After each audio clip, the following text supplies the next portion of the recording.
That.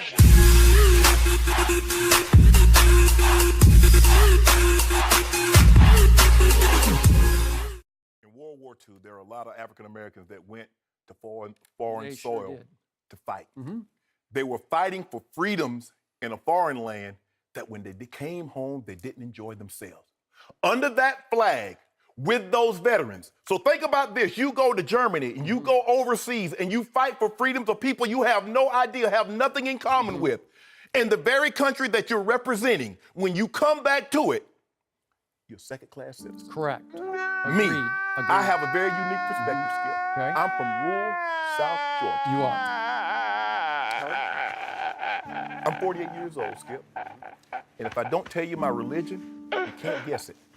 If I don't tell you my mom's name, you couldn't guess it.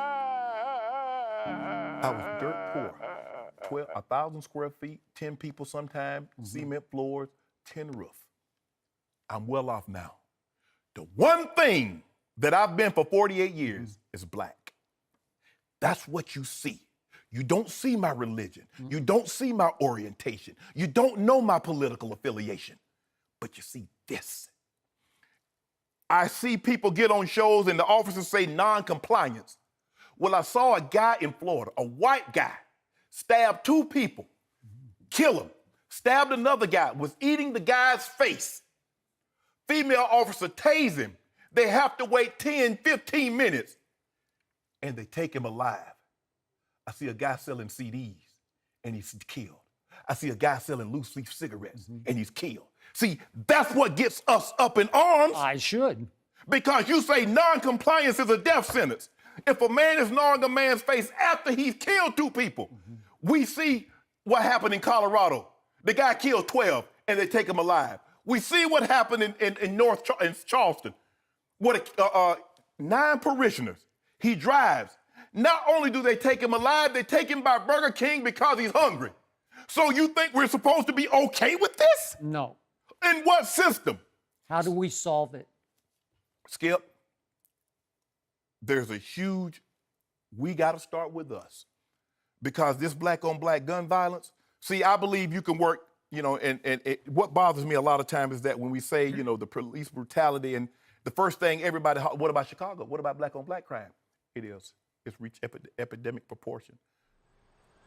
If you take away a person's hope, they will resort to drastic measures by any means necessary to climb up. They will destroy themselves in their own community because that's close proximity. A very good friend of mine, and I hope we can have him on, Michael Eric Dyson, he says, people kill in close proximity to where they are.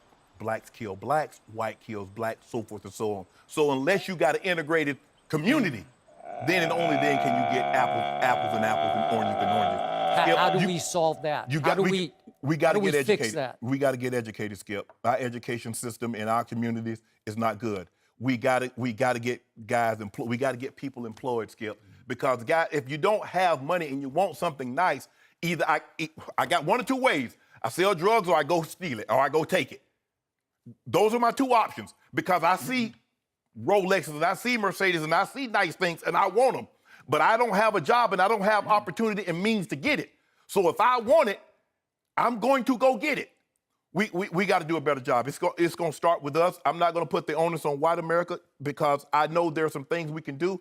I'm not saying treat me different. Don't give me a handout because I'm black, but don't deny me because I'm black either.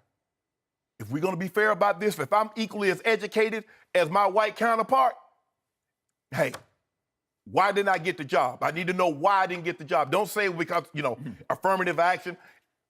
I get into it sometime on Twitter with like, well, let's do away with affirmative action. I said, okay, I'm all for it. If you don't want to give me a job because I'm black, don't deny me because I'm black. Skip, this goes back 400 years. We're not going to solve it in 1 year. We're not going to solve it in 2 years.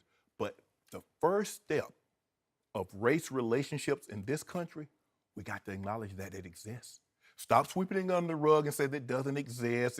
It's a figment of my imagination. It happened. It happened. It goes back to slavery. I mean, think about it, Skip. We really didn't have the legitimate right to vote until 1964 in this country. They had the Declaration of Independence in the 1770s. And then you had the Civil War in 1865. So think about it. 200 years after the Constitution, we earned the right to vote.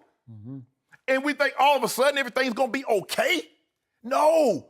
There's 200, 300, 400 years of frustration that's built up. Have we made any progress since 1964? Shut the fuck up!